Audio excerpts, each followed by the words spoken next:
السلام علیکم ملګرو، زم ډاکټر زیشان د چین د ښار بیجینګ نه تاسو ته مخاطب یم. د کتاب سره مینه قومونه مخې ته بوزي. چاینا ډېره مخکې تللې ده، خو د دوی د کتاب سره مینه کمه شوې نه ده.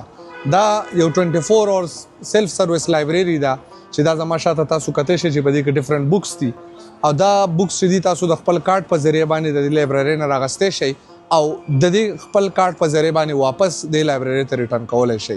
دا مونږ ته شو کوي چې د دې قوم کمټمنټ د علم سره څونه دی، دوی د علم څونه قدر کوي، دوی د کتاب څونه قدر کوي، او د دې وجې نه دا قوم چې دی دا مخکې هم روان دی او مخکې ځي. زه امید لرم چې په پاکستان کې به هم د کتاب سره دا مینه قایم وساتلی شي، ځکه په پاکستان کې نن سبا بک سټورې، لایبرریز وغیره چې دي شړ پراته دي. نو زه دا امید لرم چې په پاکستان کې به هم داسې قسمه ګامونه چې دي هغه پورته کړی شي چې زمونږ را روان نسل او زمونږ چې کم ځوانان دي هغه د کتاب سره دا مینه د دوی قایم وساتلی شي. السلام علیکم.